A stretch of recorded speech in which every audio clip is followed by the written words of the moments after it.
Director இன்னொரு director இருக்காரு Vikramadhan sir, அவர் கூட சொல்லுவாரு, அதாங்க மேடம் வந்துருவாங்கப்பா காலையில சார், இதுதான் சார் எனக்கு டேஞ்சராவே இருக்கும். நீங்க வந்து என்ன ரோலு, என்ன கேரக்டர், எப்படி நான் கெட்டப் வரணும் அப்படின்னு நீங்க சொல்லுங்க. அப்பதான் இல்ல இல்ல மேடம் சொல்லிட்டோம் இல்ல மேடம், நீங்க வந்துருவீங்க சார், இதுதான் சார் எனக்கு நைட் எல்லாம் தூக்கம் வராது சார்னா, நீங்க வந்துருவீங்க மேடம் சொல்லிட்டு வச்சிருவாரு போனை. நான் ராத்திரி எல்லாம் போட்டு உழப்பிக்கிட்டு இருப்பேன், இந்த கேரக்டர் சொன்னாரு என்ன பண்றது என்ன பண்றது என்ன பண்ண. அப்பதான் வந்து நம்ம வாஜ்பாய் சார் வந்து சின்ன பிள்ளைன்னு ஒருத்தர் போய் காலில் விழுந்து நமஸ்காரம் பண்ணாரு. அந்த அம்மாவுடைய கெட்டப்ப எனக்கு ஞாபகம் வந்தது.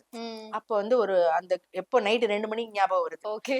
அதுக்கப்புறம் அடுத்த நாள் காலையில 6 மணிக்கெல்லாம் அந்த கெட்டப் நான் வீட்ல இருந்து ரெடி ஆயிட்டு போயிடுவேன்மா.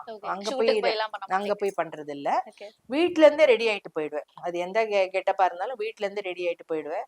அங்க போய் ஏன்னா இதான் மேடம் நாங்க சொன்னோம் இல்லையா, நீங்க என்னமோ ஐயோ சொல்லுங்க சார் சொல்லுங்க சார், சார் நீங்க சொல்லிட்டீங்க, ராத்திரி எல்லாம் நான் தூங்காம நான் அவஸ்தைப்பட்டது எனக்கு தான் சார் தெரியும் அப்படின்னா, இந்த கெட்டப் ஓகே மேடம் இப்படியே வந்துடும்.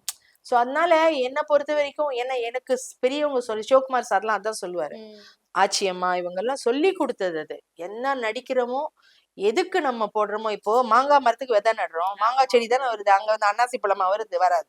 சோ அதனால நம்ம என்ன நமக்கு நம்பி ப்ரொடியூசர்ஸும் சரி டைரக்டர்ஸும் சரி ஸ்ரீலேகா இது மாதிரி பண்ணுவாங்க அப்படி நம்பி கொடுக்கும்போது, அந்த இடத்துல போய் நான் ஃபுல் மேக்கப் போட்டு பாண்டியன் ஸ்டோர்ஸ்ல அந்த பாட்டிக்கு மேக்கப் போட்டுட்டு இருந்தா எப்படி இருக்கும், இப்ப இந்த மாதிரி போய் நின்னா எப்படி இருக்கும், ஃபேக்கா இருக்க மாதிரி இருக்கும், நல்லா இருக்காது. அதனால ஆடியன்ஸ் பாயிண்ட் ஆஃப் வியூல என்ன எங்க பார்த்தாலும் கோயில்ல பார்த்தாலும் சரி, எங்கன்னா கடை தெருல பார்த்தாலும் சரி சொல்லுவாங்க, மேடம் உங்களது வந்து இயற்கையா இருக்கு மேடம், நேச்சுரலா பண்றீங்க மேடம், எங்களுக்கு அதான் மேடம் பிடிச்சிருக்கு. சோ அந்த ஒரு நேம் எடுக்கிறதுக்கு இவங்க பெரியவங்க சொல்லி கொடுத்தது எனக்கு ஞாபகத்துல இருக்கு.